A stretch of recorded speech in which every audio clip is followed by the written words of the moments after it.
Hi, my name is Kelsey Pinkney, And I'm Amanda Rader. and we are social work trainees at the University of Arizona Pediatric Pulmonary Center. So, creative wellness is what we are presenting today as our capstone project. And what it is, it's a curriculum that combines expressive writing and mindfulness techniques geared toward young patients with pulmonary conditions between the ages of 12 and 17 and their caregivers.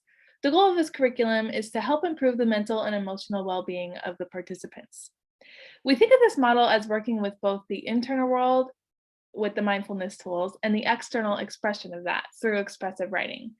Many of you have likely heard of mindfulness, but in brief, a short definition is paying attention in a particular way, on purpose, in the moment, and non-judgmentally.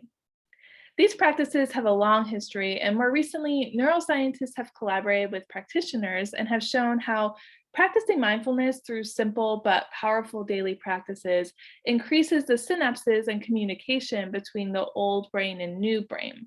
And various research studies have shown positive results, including reduction in depression and anxiety, by equipping both patients of chronic illness as well as their caregivers with mindfulness tools. And for the expressive writing piece, the focus is specifically on therapy of poetry, which in short involves the use of reading and writing poetry as a mechanism for both psychological and physiological healing. So creative wellness employs brief, structured writing exercises that are meant to encourage reflection, expression, and the re-experiencing and reclaiming of your personal narratives through your own perspective. There's no experience with writing or poetry needed to participate in these exercises. They're actually designed with the intent of reaching anyone interested. This type of expressive writing actually has a really deep history as well and was first employed in 1751 at Pennsylvania Hospital, which is the first hospital in the United States. Since then, there's been a marriage between medicine and poetry that often flies under the radar, but is consistently researched and utilized in several settings.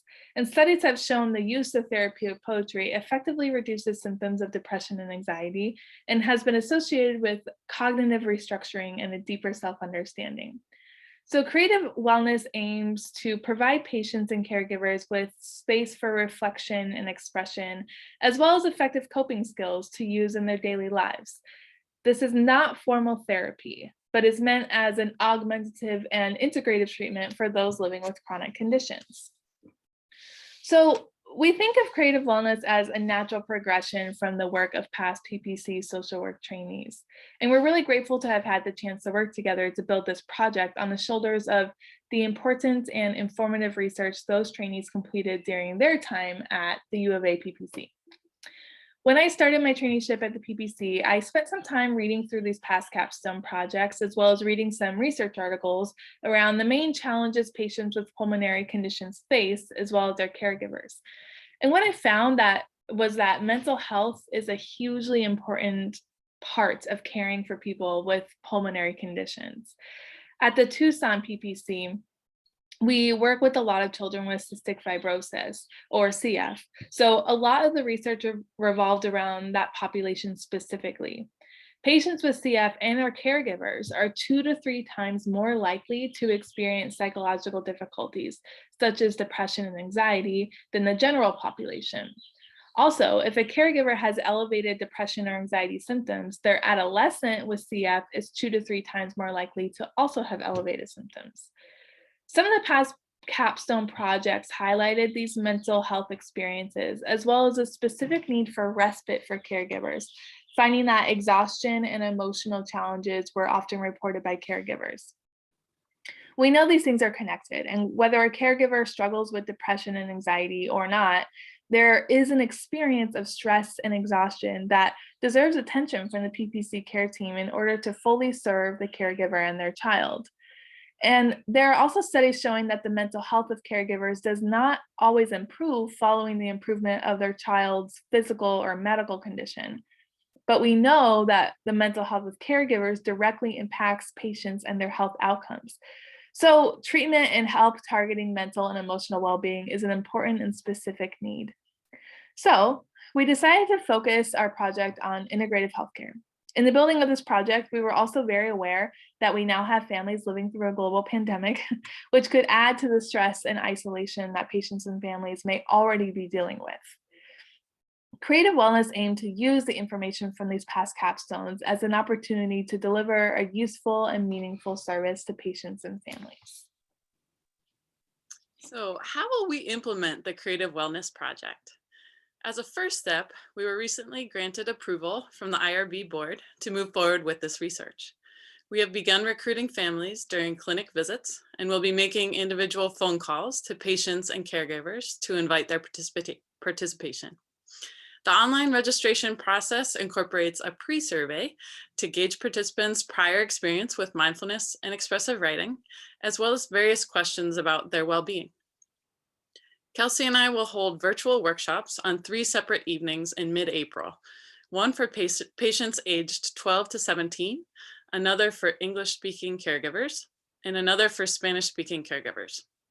We anticipate 4 to 8 participants per workshop, and these will be a combination of educating participants about both mindfulness and expressive writing, and also practicing these skills together.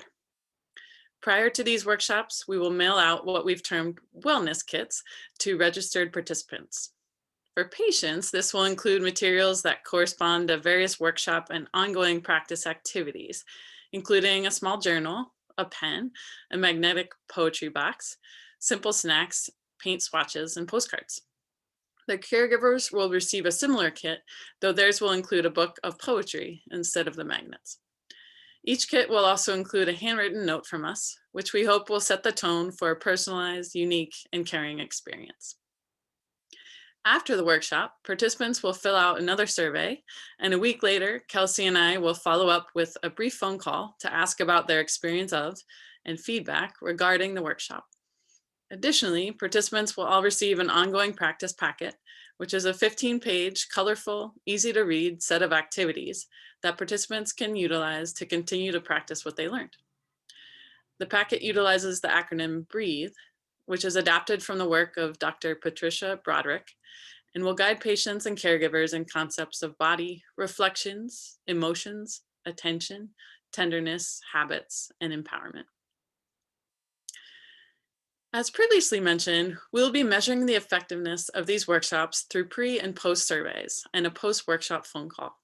In these surveys, we'll be assessing knowledge about mindfulness and expressive writing, as well as participants' attitudes and behavior toward these practices. In other words, are they using these tools? Do they like them? And do they find them to be beneficial? We'll also be asking about their perspective on whether future workshops or additional materials would be helpful for them, and what feedback they have in improving the workshops for future participants. That said, what we hypothesize from the background research we have conducted is that, particularly with repeated practice of mindfulness and expressive writing, participants could potentially experience a reduction in symptoms of depression and anxiety, improved immune function, greater self-esteem and ability to express oneself, as well as improved resilience and an expanded set of coping skills. We also anticipate that adolescent patients will be better prepared for transition to adult care through their cultivation of greater self-understanding through the skills highlighted in the Creative Wellness workshops. Notably, though thus far we have focused primarily on the individual experience, the fact that we will be coming together in a group setting has also has its benefits.